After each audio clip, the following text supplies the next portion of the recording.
welcome back here on World Talks on TVP World, where every word matters. I'm your host, Benjamin Lee. Join me and my guest on this exclusive interview. Now, the UK is grappling with a surge of protests as clashes between anti-immigration demonstrators and counter-protesters escalate across the country. With dozens of arrests and multiple injuries, the government has warned that those involved in the riots will pay the price. The arrest poses a significant challenge to Keir Starmer's new government, which is under pressure to implement emergency measures to restore order. Joining us today on TVP World to discuss these developments and their legal implications is Andrew Tettenborn, a law professor at Swansea University. Hello, sir, and welcome to TVP World.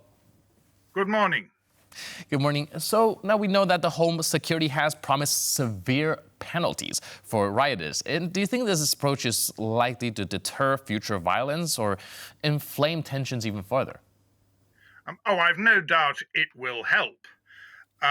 The thing is, there's no real disagreement, I think, except for complete extremists, that the kinds of behaviors we've been seeing do need calling out and they do need severe punishment. And I think that is something which is said from the far left to the far right. What we do need to remember, however, is that there are two sides to these protests. If you look at the social media posts which preceded them under the hashtag enough is enough, quite a lot of the people there were middle-aged, old-fashioned conservatives, as far removed as you can get from the thugs that you see throwing bottles at the police. And what has happened is that these protests have been joined and the limelight has been taken by the thugs, by the violent people, and they've tended to make the headlines. What we also have, of course, is that this is very much a matter of communication and very much a matter of how you view what's happened. One difficulty about Keir Starmer's approach, and he's obviously absolutely right, that we need to come down very hard on the people who throw things at the police and set fire to cars. One point is that he has not said that he will do so indiscriminately. He has particularly singled out what he refers to as the far right. Now, that actually is a little bit dangerous because there is certainly evidence that there have been other groups on the street also engaging in violence. And I think it would have been much more wise had the government said, whatever side you are on, you don't use violence, and if you do, we will come down very hard on you. I think here the government has very much missed a trick. All right. Do you think this kind of misstep in communication might actually stoke more tension than it helps, seeing that maybe now people who already feel disenfranchised feel like there's a two-tier justice system? Well, they do. There is no doubt about it. The thing is, when people accuse conservatives of stoking up these tensions, they tend to mix up, one, encouraging violence, and two, explaining violence. Now, quite a lot of people have actually said that the reason for this violence, and this is a matter of explanation, is a general feeling in Britain that, for example, immigration is out of control, that we do have two-tier policing. In particular, it's worth pointing out that the policing of, say, pro-Palestinian demonstrations or Just Stop Oil demonstrations has been much lighter than the policing of demonstrations by people seen as the white working class far right.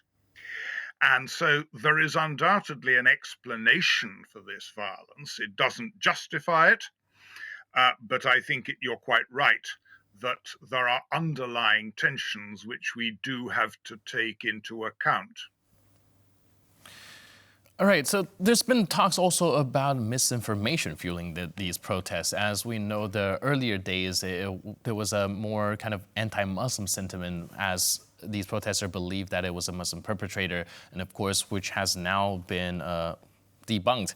But do you think the subsequent argument for the need of online censorship or control of these discussion can avoid these violence from happening? Can the government actually balance combating social media disinformation with protecting free speech, or actually have people air their grievances? Well, I certainly think that were we to start clamping down even harder on social media, this would be a case of the cure being worse than the disease, because governments and actually the owners of social media themselves would always play safe, which means they would suppress some quite legitimate material. But it seems to me that misinformation, and there was one very unfortunate piece of misinformation, which was that the man who killed the little girls in northwest England last week was a Muslim immigrant. They will always get through whatever you do about social media. There's an old saying in England that a lie goes halfway around the world before truth has managed to put her boots on. And I think that remains the case, whatever you do about social media.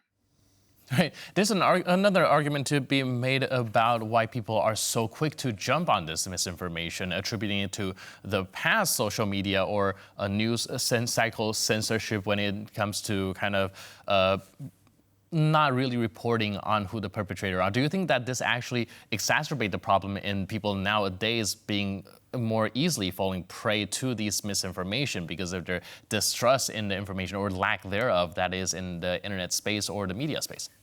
Well, I think actually that you have a point there.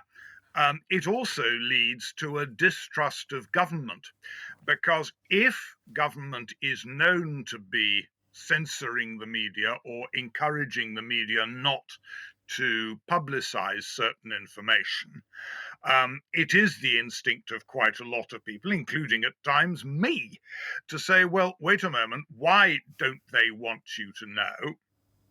Do they have something to hide?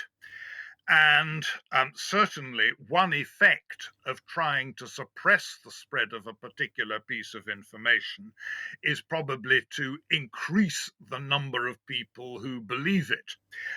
It's a variation on what I think your listeners will know as the Streisand effect, when Barbara Streisand complained about people taking photographs of her beach house in California. And the result was that more and more people took photographs of it. And how do you think the government would be addressing this going forward? As we know that these protests are still brewing, and there is kind of talks about this being a response to genuine fears about some of the underlying issue. What do you think will be the priority going forward? Tackling these violent far-right protests or addressing some of the grievances that people who are more reasonable would probably have? Well, I think the priority must be and will be suppressing the protests. There is also already an announcement that, for example, we are arranging for 24-hour court sittings so that people arrested at these protests can be processed very, very quickly, within hours of arrest. And I think that's actually a very good idea. The government will then have to sit back and think what it's going to do about the underlying causes of the protest. It has a problem, which is that it is a large majority government, and a lot of its members have no sympathy whatever with the concerns of the people behind these protests. And that, I think, is going to make life just a little bit difficult for the government. But I think that's very much a matter for the next few weeks, next few months. And we'll have to see how the government manages on that. But it's going to face difficulties. Right, difficult times ahead indeed. And like you mentioned, we do have to keep our eyes peeled for the next few weeks and few months to see how the situation develops. Meanwhile, thank you so much for your input and insight. Once again, Professor Andrew Tettenborn, law professor at Swansea University. Appreciate it. Thank you. My pleasure. And with that, we conclude this edition of our interview. But for more news, update, and commentary, please stay tuned to TVP World.